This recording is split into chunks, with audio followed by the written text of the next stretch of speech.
Welcome to the Border War Stories channel. My name is FPS Senekal. In this, the fourth and final part of our interview with Colonel Jan Malan, we talk about more difficult things. Mao Zedong, that arch-communist, said that politics is war without the bloodshed, and war is politics with the bloodshed. It must be remembered that we came from an experience in 1975 to 1978 when Angola changed governments and the South Africans went in with equipment that was not suitable to fight in the Angolan bush and the African type of environment.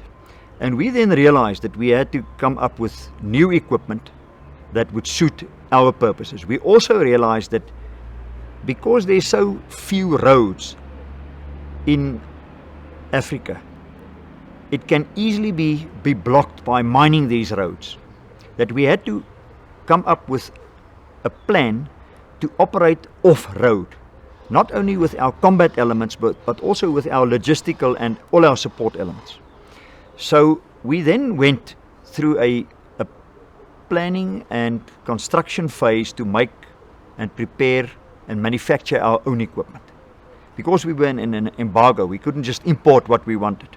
And this is where weaponry like the Ratel infantry combat vehicle came from, where the Wittings, our recovery vehicle, came from, where the Kwe full range came from.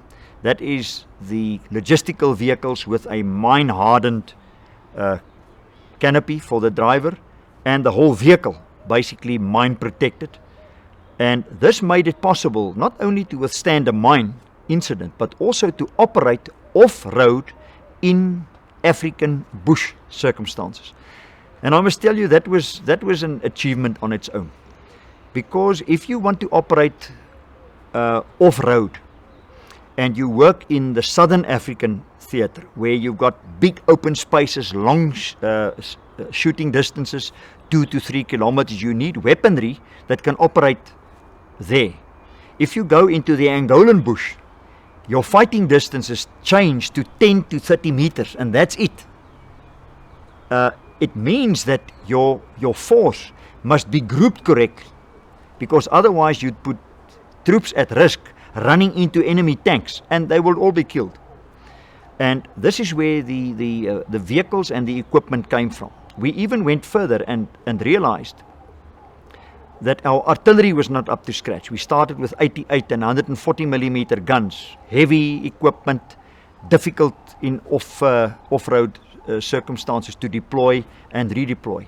And then we came up with the G5 artillery piece, a masterpiece.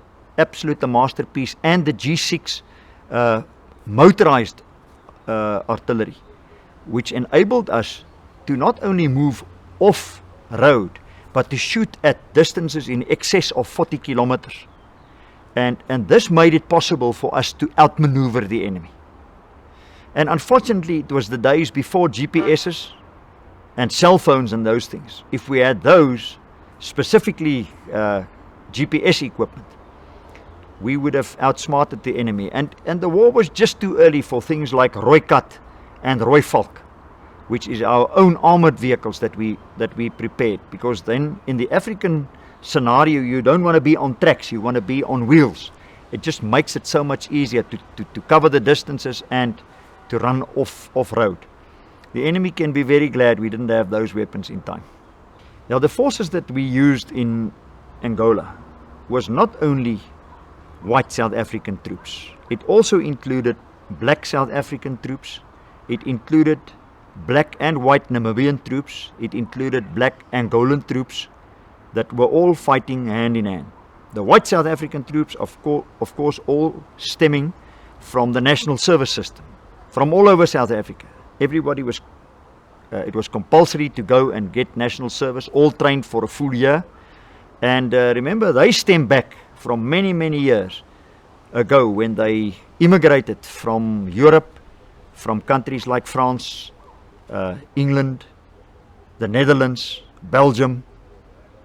All those countries came together. And I'm a ninth generation South African. I'm a ninth generation South African. And I don't know a word of French, even though I am of French origin. But these guys were South Africans fighting for South Africa. That's what we believed, and that's what we fought for. Yeah, being a conventional mechanized soldier, we would deploy, of course, with a proper conventional force. I had the privilege of having tanks and rifles and artillery and everything there. So we knew that if we focused our effort on a specific point, we would be able to win the day. It was maybe to a certain extent easier. I don't know if it is true, because in my experience, even if you have overwhelming force, you don't know what you're going to be up against on the day. If you're a soldier on the ground, I think the picture comes to your little world where you are and your buddies are there. But what I found is that the mere fact that the leaders are there, that they bring calmness to the battlefield, that they bring direction, that they are physically there, and that they actually command and control the fight, must bring a calmness to the troops on the ground as well. I never found troops that didn't want to go in, troops that were scared, troops that ran away. That wasn't ever the case. The whole Kwitu experience was a huge experience for me. Being a professional training officer and being in combat before, as a company commander, I realized that it would be a difficult thing, because the enemy was more conventional than the previous enemy we encountered. I also realized that the forces we would have and that I would command would be not at all as strong as the enemy forces. So, number one is our planning and preparation had to be extremely good. Your own physical training, your own mental training, as well as that of your troops. We also used our padres quite a lot. Being a Christian, and realizing that most of my troops were also Christians, this was also a conscience war. And we realized that if God didn't protect us, then we would be killed, because it was war. And I must tell you that we prayed before every battle that God would protect us and that He would give us strength, and that's really what happened. I experienced it right in battle. You know probably very well that in South Africa we had in 1838 the war against the Zulus, and we still today have the 16th of December every year, the Day of the Covenant. And in that war, in that battle at Blood River, 400 Boer fighters came up against 5,000 and more Zulus, and they won the day without one guy killed. And we keep it as the Day of the Covenant. And I can tell you from my experience that it happened to me personally, that we would take out a whole brigade without losing one South African troop, even scratched. And that is not to man's decision. It is a higher hand that protects you. So if you go into a battle like this, yes, you are scared. Of course you are scared. And people that say they aren't scared haven't been there. You are scared. But because you prepare properly and because you trust your troops and they trust you, you do it. And with overwhelming firepower, good training and proper battle drills, you win the day. And afterwards, then you say thank you. Yeah. First of all, we didn't think we lost the war. The old South African Defence Force didn't lose the war. If the war, so-called war, was lost, it was a political dispensation that changed. Now remember, if you are a military officer and if you're a military man, the one thing you are not is a political creature, because you support the government of the day, and the government of the day is chosen by the people and the structure. So when we went into 1994 into the new dispensation, I still believe today that one of the reasons why South Africa has made a peaceful transition was the role the South African Defence Force played. Because we never took sides. We decided. The South African Defence Force was also always an apolitical structure.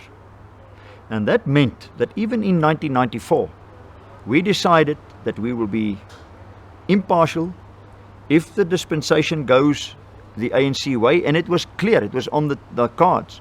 If you go for a democracy, it would be a new government. That we would assist and make sure that this was a peaceful transition, which it was. Then came 1994, 95, 96, and I was posted to the Army College in Voortrekker Hoogte in Pretoria. And in 96 I had the privilege of training the senior cadre of the new South African Defence Force, General Siphiwe Nyanda, who later became the Chief of the Defence Force, General Godfrey Ngwenya, who became followed him up as the Chief of the Defence Force, General Solly Choki, who became Chief of the Army. And an amazing experience, because these were really solid and good people. But they were sent on course with the South African old white commandants. And I really believe they make a good team, because these guys had the experience and they were really apolitical. They were really looking at making a career in the new Defence Force. On the other hand, the MK APLA soldiers came in and they were to be the generals. And I had the privilege of training those people. And that was the reason why I stayed, because I really wanted to make it possible and for them to take the Defence Force into the future. If there is a perception that the South African Defence Force attacked refugee camps and are baby killers, I don't agree with that at all. At all. What we would do as a Defence Force is we would realize that if we want to attack any objective, you need intelligence. And we would gather that intelligence until we made sure that it was an enemy base and that it would make a difference if we would attack that base in the outcome of the total war.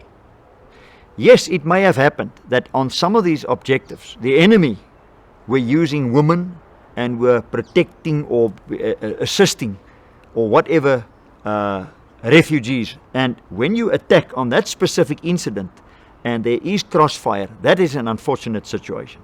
But we never went out to kill any of those people. If it was in a war situation, then it becomes a difficult position. But I can tell you in all cases, after the combat, those would be the guys that would get the first medical attention, if any of them were found on the objective. And I was personally there when these things happened, and where you stopped and protected if there were any kids or young guys that really were brought into the enemy combat line that shouldn't have been there. If I could go back and the circumstances were the same, I would have done my career exactly as I've done. I wouldn't have changed a single thing. Thank you for watching. If you haven't done so, please subscribe. That way you get notified when there's a new episode, and it costs you nothing. And also, thank you very much for the feedback. Enjoy the comments. And if you want to get hold of us, you can send us an email to borderwarstories@gmail.com. See you in the next one.